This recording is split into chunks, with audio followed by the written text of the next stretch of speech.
Students, KD the मैथ्यूगर channel में आपका स्वागत है। और आज हम बात करेंगे यहाँ पर डिटरमिनेंट्स के पार्ट नंबर 11 की, जिसमें कि आज स्पेशली अपना फोकस रहेगा क्रैमर रूल पर। तो अगर आपने इससे पहले के मैट्रिक्स और डिटरमिनेंट के पार्ट नहीं देखे हैं तो डिस्क्रिप्शन में प्लेलिस्ट की लिंक दी हुई है, वहां जाके आप उन सभी पार्ट्स को देख सकते हैं। तो चलते हैं सीधे बोर्ड पर। तो यहाँ देखिए, मैंने इससे पहले के वीडियो में मैंने मैट्रिक्स मेथड यानी आव्यूह विधि, जिसको कि हैमिल्टन रूल भी कहते हैं, उससे मैंने इस लीनियर इक्वेशन सिस्टम को सॉल्व किया था। और आज अपन इसी लीनियर इक्वेशन सिस्टम यानी रैखिक समीकरण निकाय को हल करेंगे क्रैमर रूल से, जिसको कि अपन सारणिक विधि भी बोलते हैं। तो अब ये पूरा सिस्टम देखिए है क्या और इसमें क्या करना पड़ता है वो देखते हैं। जैसे मान लो कि कभी ऐसे कोई इक्वेशन है a1x plus b1y equal c1 and a2x plus b2y equal c2। यहां पर ये ध्यान रहे कि अगर x y z होगा तो इक्वेशन भी कितने होंगे, 3। तो अब इसमें क्या है कि दो चीजें हैं। देखिए, क्रैमर रूल में क्या है कि आपको डेल्टा से मेन मतलब है, डेल्टा या कैपिटल डी से भी डिनोट करते हैं। तो आप क्या करते हो, जैसे ही आप इस इक्वेशन को देखोगे तो आप क्या है, यहाँ पर वैल्यू निकालोगे सबसे पहले डेल्टा की। तो ये आपकी सारणिक हो जाएगी a1 b1 and a2 b2। फिर आपकी एक सारणिक आएगी डेल्टा 1। अब वो कैसे आती, देखिए डेल्टा 1 के लिए क्या करते हैं कि ये जो कांस्टेंट जो एलिमेंट हैं ये आपके आ जाएंगे फर्स्ट कॉलम में, और सेकंड कॉलम जो है b1 b2 वो आपका एज इट इज ही रहेगा। क्लियर। और डेल्टा 2 के लिए सिमिलरली क्या करना है कि अब जो ये कांस्टेंट एलिमेंट है ये आपके आ जाएंगे सेकंड कॉलम में, और फर्स्ट कॉलम आपका एज इट इज रहेगा जो कि आपका था a1 एंड a2। तो इस तरह से पूरी सिचुएशन रहेगी। तो अब हमारे पास 3 सारणिक आ चुके हैं। ये ध्यान रहे, अगर इसमें z और होता तो 4 सारणिक आते। अब इसके बाद क्या करना होता है कि ये जो डेल्टा है इस पे आप फोकस करेंगे। अब इसकी वैल्यू देखिए क्या होती है कि 2 टाइप की आ सकती है। एक तो हो सकता है कि डेल्टा की वैल्यू 0 आ जाए, और एक हो सकता है कि डेल्टा की वैल्यू यहाँ पर नॉन जीरो आ जाए। क्लियर। तो अगर डेल्टा की वैल्यू देखिए 0 आ जाती है तो 2 सिचुएशन है। फिर आपको करना क्या है, जैसे डेल्टा इक्वल 0 आए तो अब इन पे फोकस करना है डेल्टा 1 और डेल्टा 2 पे। अब यहाँ देखिए जो डेल्टा 1 और डेल्टा 2 उनकी 2 कंडीशन है।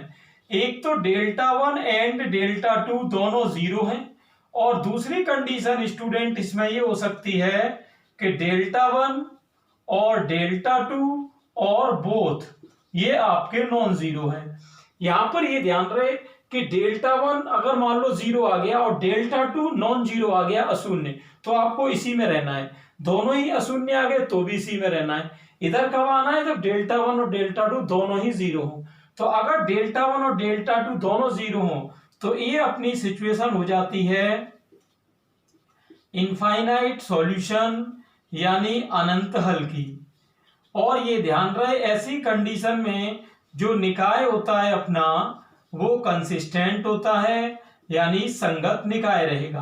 क्लियर। तो ये सिचुएशन है। अब इधर क्या होता है, देखिए अगर डेल्टा 0 आ गया और डेल्टा 1 या डेल्टा 2 में से एक भी नॉन जीरो आ गया, तब यहां पर अपन लेते हैं नो सॉल्यूशन की पोजीशन, यानी कोई हल प्राप्त नहीं होगा। और ऐसी कंडीशन में जो निकाय है वो आपका हो जाता है इनकंसिस्टेंट यानी असंगत। Clear student.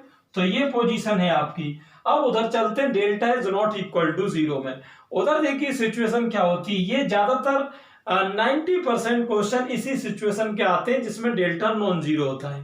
तो डेल्टा नॉन जीरो में क्या है कि अब यहां पर देखिए क्या है, जैसे ही आप डेल्टा नॉन जीरो आएगा तो इसका मतलब हो जाता है कि ये आपकी यूनिक सॉल्यूशन होने वाली है, यानी अद्वितीय हल। इसको क्या कहते हैं स्टूडेंट, अद्वितीय हल। अद्वितीय हल का मतलब होता है कि एक्स वाई जेड के आपको एक एक पर्टिकुलर मान मिलेंगे। और यहां पर क्या होता है, देखिए एक्स और वाई जो भी है उसकी वैल्यू आपको मिल जाएगी रियल वैल्यू में, और यहां पर ऐसा निकाय जो है वो आपका कंसिस्टेंट यानी संगत कहलाता है। तो ये पूरा चार्ट है, इसको कहते हैं क्रैमर चार्ट। क्लियर। अब इस क्रैमर चार्ट में देखिए क्या है कि मेन फोकस जो है वो डिटरमिनेंट पर है, इसीलिए इस मेथड को अपन डिटरमिनेंट रूल यानी सारणिक विधि भी कहते हैं। और अब मैं इससे आपको दो क्वेश्चन सॉल्व करके दिखाऊंगा, एक 2x2 में और एक 3x3 में। तो यहाँ स्टूडेंट्स क्या है, अपने देखिए एक क्वेश्चन 2x2 का दिया है और ये आपको क्रैमर रूल यानी सारणिक विधि से सॉल्व करना है। अब इसमें देखिए क्या पॉइंट है, मैंने आपको बताया था जैसे ही आपको सारणिक विधि आए तो 3 सारणिक आपको तैयार कर लेने हैं। कौन कौन से? Delta, delta 1 and delta 2। तो डेल्टा आपका क्या हो जाएगा, यहाँ पर ये एक्स वाई के कोफिशिएंट हो जाएंगे 2, 5 एंड 3, 2। डेल्टा 1 के लिए क्या करना है, ये जो ये कॉलम आपको दिख रहा है, इस कॉलम को तो आपको लेना है इधर, और दूसरा कॉलम ये 5, 2 आप एज इट इज रखेंगे। डेल्टा 2 में क्या करेंगे, देखिए डेल्टा 2 में स्टूडेंट्स अपन ये जो आपको कॉलम दिख रहा है 1, 7, ये जाएगा दूसरे कॉलम में, और आप पहले कॉलम में जो है जो एलिमेंट थे वो के वही रहेंगे, यानी 2 और 3। क्लियर? तो ये है, देखिए अब मैं दोबारा रिपीट कर दे रहा हूं, इसमें आने x और y के कोफिशिएंट, इसमें आना है कांस्टेंट एंड y, इसमें आना है x एंड कांस्टेंट। ये क्रम थोड़ा आप ध्यान रखना। अब इनकी वैल्यू अपन सॉल्व करेंगे जो कि क्रॉस मल्टीप्लाई से आनी है। तो ये आपकी 2, 2 जा 4, बीच में -3, 5 जा 15, तो ये आपका डेल्टा आ गया -11। डेल्टा 1 की वैल्यू देख रहे हैं आपका 2, 1 जा 2, -7, 5 जा 35, तो ये आपका आ गया -33। डेल्टा 2 अगर हम निकालें तो यहां भी क्रॉस होगा, 2, 7 जा 14, -3 यानी 11। Clear student? ये है। अब देखिए करना क्या है आपको, करना ये है अपने को कि पहले तो आप ये देखो, ये डेल्टा जो आया है ये क्या है, ये आपका आया है नॉन जीरो, और मैंने बताया था डेल्टा अगर नॉन जीरो आ जाए तो इसका मतलब होता है कि यहां आपको यूनिक सॉल्यूशन प्राप्त होंगे, यानी अद्वितीय हल प्राप्त होंगे। अद्वितीय हल का मतलब होता है कि एक्स वाई जेड की फिक्स एक एक वैल्यू आएगी। अब वो वैल्यू आएगी कैसे, देखिए यहाँ फॉर्मूला रहता है, एक्स का फॉर्मूला आपका रहता है डेल्टा 1 अपॉन डेल्टा, और वाई का रहता है यहाँ डेल्टा 2 अपॉन डेल्टा, और अगर जेड भी हो तो उसी क्रम में आप क्या कर देंगे, डेल्टा 3 अपॉन डेल्टा। तो यहाँ डेल्टा 1 की वैल्यू क्या है, -33, और ये डेल्टा की वैल्यू आपकी -11। ये कैंसिल करके आपका हो जाएगा x की वैल्यू 3। अब y की वैल्यू देख लेते हैं, तो y की वैल्यू डेल्टा 2 अपॉन डेल्टा, तो डेल्टा 2 11 और डेल्टा आपका -11, तो ये आपका कैंसिल होके -1, तो ये आ गया x और ये आ गया y। और अगर आपको क्रॉस वेरीफाई करना है तो उसका तरीका आप जानते ही हो कि यहाँ पर कोई भी एक इक्वेशन ले लो, जैसे मैंने फर्स्ट इक्वेशन ले लिया कि 2x + 5y, अब इसकी आंसर क्या आ रही 1, तो हमारे अगर ये एक्स वाई रखने से 1 आ जाता है तो इसका मतलब आंसर बिल्कुल ठीक है। तो रखते हैं, चलिए, तो 2 इंटू एक्स की वैल्यू 3 + 5 इंटू वाई की वैल्यू -1, तो 2, 3 जा 6 -5 1 आ गया। अब आप देख सकते हो 1 ही अपने को लाना था। तो ये है स्टूडेंट क्रैमर रूल, और आपको यहाँ ये दो फॉर्मूले ध्यान रखने हैं, x = डेल्टा 1 अपॉन डेल्टा और y = डेल्टा 2 अपॉन डेल्टा, और अगर z आ जाए तो एक और ले लेंगे डेल्टा 3 अपॉन डेल्टा। लेकिन ये ध्यान रहे ये तीनों फॉर्मूले अपने को तभी लगाने जब ये डेल्टा नॉन जीरो हो, और अगर डेल्टा 0 हो तो उसके लिए मैंने आपको चार्ट में बताया था, आप उसमें एक बार रिपीट करके देखें। अब चलते हैं अपन 3x3 की तरफ। यहाँ स्टूडेंट एक 3x3 का क्वेश्चन है आपके सामने, जिसमें 3 इक्वेशन दिए हैं, और ये पूरा जो इक्वेशन का सेट है इसको कहते हैं लीनियर इक्वेशन सिस्टम। क्लियर? रैखिक समीकरण निकाय। अब इसको भी अपने को क्रैमर रूल यानी सारणिक सिद्धांत से सॉल्व करना है। आपने पूरा चार्ट पढ़ा था, अब चलिए इसको 3x3 में कैसे अप्लाई करेंगे वो एक बार देख लेते हैं। यहाँ पर मैंने आपको बताया था, अब यहाँ देखिए 4 वैल्यू निकालनी है, delta, delta 1, delta 2 and delta 3। Clear? तो डेल्टा में देखिए क्या करेंगे अपन कि डेल्टा का मतलब है एक्स वाई जेड के कोफिशिएंट, तो ये आपके हो रहे 1, -1, 2, इधर आपका x का कोफिशिएंट है नहीं तो 0 आ जाएगा, 0, 2, -3, और ये 3, -2 एंड 4। क्लियर? अब इसकी वैल्यू पर निकालेंगे तो ये फर्स्ट रो क्या है, 1, -1 एंड 2, तो 1 लेना है। बीच वाला मैंने आपको बताया था साइन चेंज करके लेते हैं, और ये आप लेते हैं प्लस में। ये जो मैं प्रोसेस कर रहा हूं इसको क्या कहते हैं, एक्सपेंशन। ठीक, सारणिक का प्रसार करना। चलिए स्टार्ट करेंगे। तो एक की रो में रो कॉलम गायब कर दूं तो यह हो रहा है 2, 4 जा 8, -3, 2 जा 6, 1 लेते ही अपन रो कॉलम गायब करेंगे तो ये 0 + 9, 2 लेते ही अपन 2 की रो कॉलम गायब करेंगे तो ये 0 - 6 आ रहा है। क्लियर? तो यहाँ अब आपका हो जाएगा 8 - 6 2 + 9 - 12, तो ये आपका इस तरह -1 आ गया। क्लियर? अब यह डेल्टा क्योंकि देखिए यहाँ नॉन जीरो आया है, इसका मतलब आपको अद्वितीय हल मिलेंगे, यानी अपने को आगे चलते रहना है। क्लियर?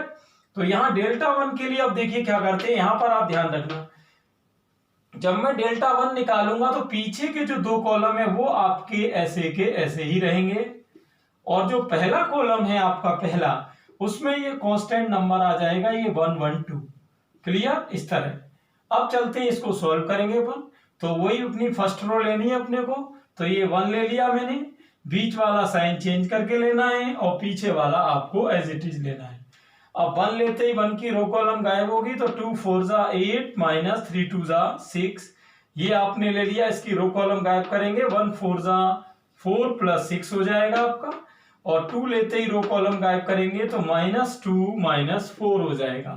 चलिए सॉल्व करके देखते हैं, 8 - 6 2 + 10, और ये आपका -6 का ये हो गया -12, तो इस तरह स्टूडेंट 0 आ गया। डेल्टा 2 निकालना है।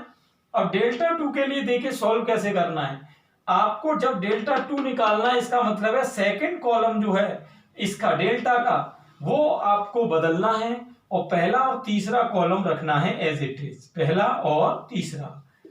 और ये डेल्टा 2 का दूसरा कॉलम किससे बदलना है, इससे, 1 1 2। और अब आप हर बार की तरह सॉल्व करेंगे, तो वही अपना फर्स्ट रो को ले रहे अपन, तो यहाँ 1 लेते ही क्या होगा, ये रो कॉलम गायब, 1 का 4 में 4 + 6 हो जाएगा, बीच वाला आपको साइन चेंज करके लेना है, ये रो कॉलम गायब, तो ये आपका 0 का 4 में 0 + 9 हो गया आपका, और पीछे का ये +2, इसकी रो कॉलम गायब, तो ये 0 - 3 हो जाएगा। तो इस तरह से अपन देखें तो 4 + 6 10 हो गया, -9 - 6, तो ये स्टूडेंट आपका हो रहा है -5। क्लियर? अब चलते हैं किसमें, डेल्टा 3 में। डेल्टा 3 में देखिए क्या करना है कि यहाँ डेल्टा पर जो पहले और दूसरे कॉलम हैं ये आपके रहेंगे ऐसे के ऐसे ही, और जो तीसरा कॉलम आपको दिख रहा है उसकी जगह ये आएगा 1 1 2। क्लियर? ये अब यहाँ देखिए करना क्या है, ये फिर से फर्स्ट रो को मैं लूंगा, तो फर्स्ट रो क्या है 1, बीच वाला साइन चेंज कर देते हैं, और ये आपका +1। ठीक, अब जैसे ही मैं ये 1 लूंगा तो रो कॉलम गायब हो जाएगी, और ये 2 2 = 4 + 2 आएगा, ये 1 लेंगे तो इसकी रो कॉलम गायब हो जाएगी, 0 का 2 में 0 - 3 हो जाएगा, ये 1 लेते ही रो कॉलम गायब हो जाएगी, 0 - 6 हो रहा है। चलिए अब देखते हैं, यहाँ 4 + 2 6 हो गया, 1 का -3 में -3, और ये आपका -6, तो यहाँ 6 कैंसिल, और यहाँ बचा आपका -3। तो ये कुल मिला के पूरी सिचुएशन है।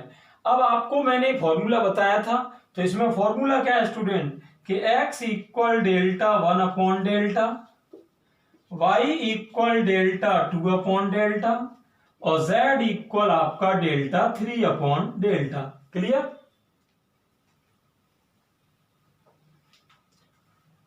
तो यहां देखते हैं डेल्टा 1 की वैल्यू आपकी क्या है 0, और डेल्टा की वैल्यू है -1, तो ये आपका x का आंसर तो 0 आ गया। y का क्या है, डेल्टा 2 डेल्टा, डेल्टा 2 क्या है -5, और डेल्टा आपका -1, तो यह आपका आंसर हो गया +5। डेल्टा 3 आपका -3, और डेल्टा -1, और ये आपने कैंसिल करके आंसर कर दिया 3।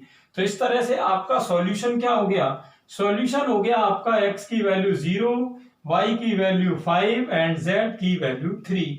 और आप चाहें तो इसको चेक कैसे कर सकते हैं, कोई भी एक इक्वेशन में आप इनको डाल दीजिए, LHS = RHS आ जाएगी। तो ये था स्टूडेंट अपना डिटरमिनेंट का पार्ट नंबर 11, जिसमें कि हमने बात करी क्रैमर रूल के बारे में। अगला वीडियो बहुत इंपॉर्टेंट होने वाला है, जिसमें कि मैं आपको कुछ स्पेशल टाइप के मैट्रिक्स के बारे में बताऊंगा, जो कि आपने पहले कभी नहीं देखे होंगे। आप सभी को ये वीडियो अच्छा लगा हो तो ज्यादा से ज्यादा स्टूडेंट्स को शेयर करें, और अगर आप चैनल पर नए हैं तो आप चैनल को सब्सक्राइब करें और नोटिफिकेशन बेल को प्रेस करें, जिससे कि आपको आगे की अपडेट्स मिलती रहें। Thanks for watching.